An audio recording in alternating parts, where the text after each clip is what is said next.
Salut les gars, hello les amours. Alors, je me connecte cet après-midi. J'ai écrit un email que j'ai envoyé à ma liste. Et le titre c'était Et si vous aviez épousé la mauvaise personne. Et puis je réfléchissais et je me suis dit, bon, je vais faire une vidéo sur YouTube parce qu'il y a beaucoup d'entre vous, vous n'êtes pas abonnés à mes newsletters, vous n'avez pas mes actualités. Et je pensais ce matin, donc je buvais mon café.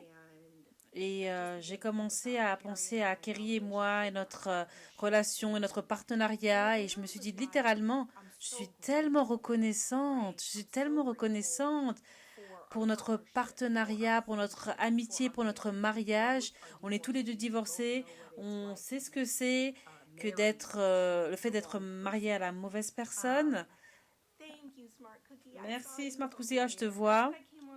C'est de cela que j'ai envie de parler aujourd'hui, parce que j'ai eu des retours à l'issue de l'email que j'ai envoyé et par rapport à ce que j'ai posté sur Instagram. Il y a eu tellement de retours. J'ai reçu tellement d'emails, tellement de messages de personnes qui, qui parlent du fait de devoir sortir d'un mariage qui n'est pas une réussite, ou qui ont évoqué le fait d'être sortis avec des personnes qui savaient que ce n'étaient pas les bonnes personnes, et les gens se retrouvent dans différentes situations. Et ce matin, j'ai écrit par rapport au fait, et si tu avais épousé la mauvaise personne, et j'ai parlé de ma propre perspective. J'étais dans cette situation, j'y étais littéralement. Oh, la lumière ici avec ma fenêtre, ça me fait... j'ai l'air sombre. Donc j'ai été dans cette situation. Je me suis retrouvée mariée à la mauvaise personne. Je me suis mariée trop jeune. Et je ne savais pas ce que je faisais. Et je ne savais même pas qui j'étais. Et essayer d'épouser quelqu'un et penser que ça va être pour toujours. Et j'ai passé 10 ans dans ce mariage à essayer de faire que les choses fonctionnent, à essayer que ça fonctionne, à essayer du conseil matrimonial. Merci. J'ai tout essayé pour tenter que ça fonctionne. Et si vous êtes dans une relation où les choses ne fonctionnent pas, et surtout dans un mariage où vous essayez de tout faire en votre pouvoir pour que les choses fonctionnent, de comprendre, et la réalité c'est la suivante. Parfois, vous êtes avec la mauvaise personne.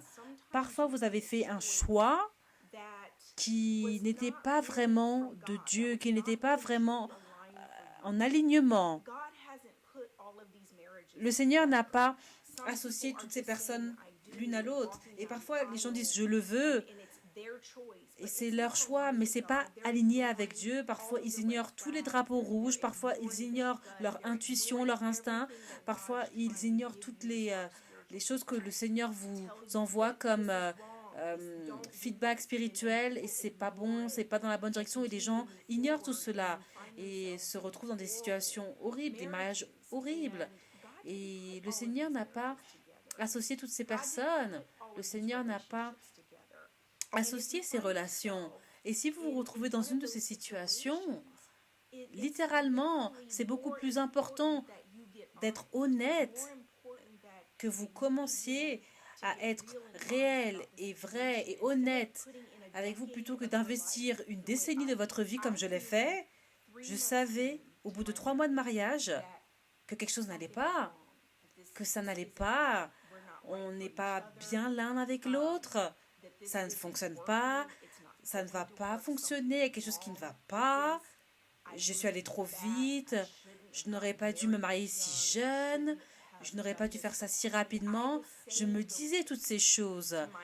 3 mois, au bout de 3 mois de mariage, et je suis restée pendant quasiment 10 ans, j'ai eu 2 enfants, et 10 ans plus tard, j'ai enfin eu le courage de sortir de cette situation.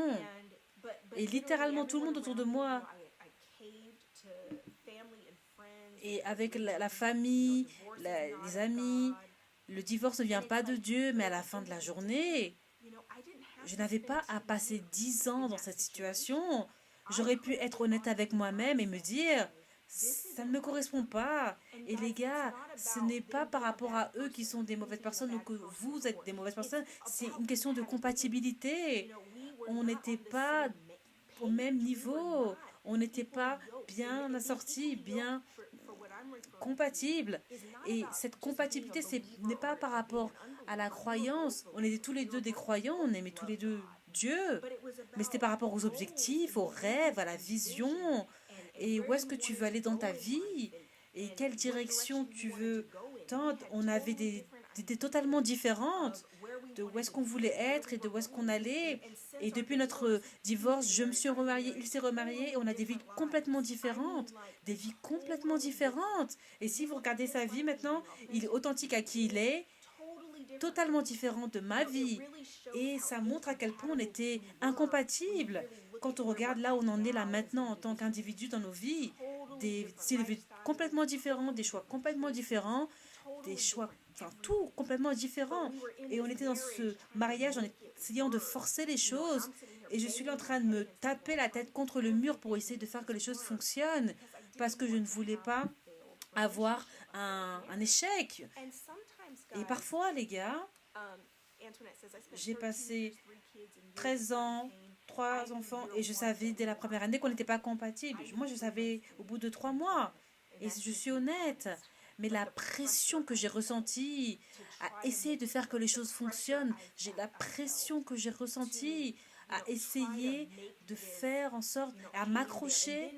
Et ce que Kerry et moi, on s'est dit, et donc tu as investi toutes ces années, et donc tu te dis, je ne veux pas divorcer parce qu'on a déjà investi tant d'années, et donc tu essaies de faire en sorte que ça fonctionne, parce que ça fait 5 ans, parce que ça fait 10 ans, et tu ne veux pas que toutes ces années soient juste du gâchis, tu essaies de faire en sorte que ça marche.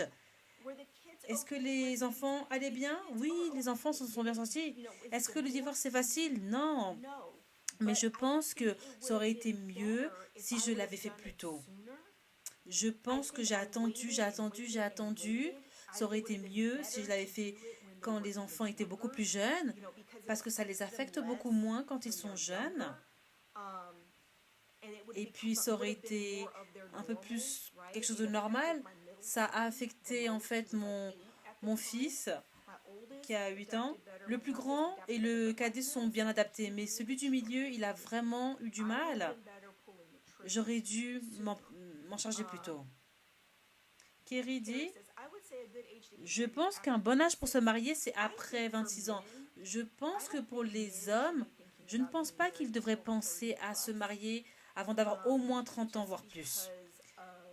Parce que juste le fait de connaître qui on est, je pense que pour les femmes, 25 ans, 30 ans, voire plus, avec tous les changements que tu rencontres dans la vingtaine, il n'y a aucune garantie d'être la même personne. Si tu rencontres quelqu'un à 24 ans, il n'y a aucune garantie que tu sois la même personne à 30 ans. On change tous. Mais c'est à propos d'établir très tôt quelle est ton identité, quelle est la direction de ta vie. Donc quand tu choisis un partenaire de vie, c'est basé sur qui tu es et la direction vers laquelle tu tends. Et beaucoup de mariages s'effondrent parce que tu as fait un choix et ensuite tu as commencé à changer, à évoluer. Et tout d'un coup, en fait, vous grandissez, mais séparément. Et c'est une très très mauvaise situation dans laquelle se retrouver. Quand tu te réveilles, tu regardes cette personne et tu te dis, ah, tu l'aimes pas vraiment et tu n'es pas vraiment compatible avec cette personne. Et je pense que tu dois vraiment faire attention et ne pas juste sauter sur le mariage trop rapidement. J'entends beaucoup d'histoires à propos, oui, se marier avec son amour d'enfance.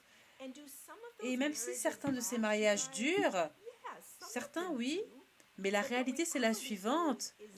De manière dominante, ces mariages ne durent pas. On connaît tous des couples qui sont mariés depuis plus de 20 ans, ils sont mariés à 18 ans, 19 ans, mais pour la plupart d'entre eux qui ont réussi, il y en a beaucoup plus qui sont divorcés là maintenant et qui se sont remariés. Parce que c'est tellement rare que tu te maries si jeune et que tu sois toujours capable d'aimer cette personne et de grandir ensemble plutôt que de grandir séparément. C'est tellement rare. Et l'une des choses qui est tellement difficile, les gars, c'est qu'il y a tellement de pression sur nous d'avoir ces relations qui sont pas compatibles, faire que ça fonctionne. Et moi, je me rappelle, j'étais tellement sans espoir et j'étais juste malheureuse. On était malheureux, mais c'était, tu essayes de tout faire avec ton propre pouvoir d'arranger les choses. On a essayé le conseil matrimonial, beaucoup de sexe, les magazines, aller à l'église, lire des livres. On essayait de trouver des conseils auprès d'autres couples. C'était surtout moi, j'essayais de comprendre comment faire en sorte que ça fonctionne, qu'est-ce qu'on pourrait faire pour arranger les choses, parce que j'étais malheureuse. Et donc à la fin de la journée, vous pouvez finir par gaspiller beaucoup d'années. On travaille sur ça, c'est ce que Mercedes dit. Et vous savez quoi, les gars? C'est pas vos amis et la famille qui deviennent malheureux. C'est pas vos amis et la famille qui paient le prix d'être dans cette relation. Ils sont là-bas à vivre leur propre vie. C'est facile pour eux de vous donner des conseils, mais ils vivent leur propre vie. Ou, encore mieux, ils sont dans des mariages dans lesquels eux-mêmes ils sont secrètement malheureux. Donc c'est pourquoi c'est leur norme. Et donc ils donnent des conseils avec cette perspective. Ah, c'est le mariage, ah, c'est comme ça que c'est censé être. Non, c'est comme ça que c'est pour toi. Ça ne veut pas dire que je dois signer pour cette chose, être malheureuse pour 10, 20, 30 ans. Et la plupart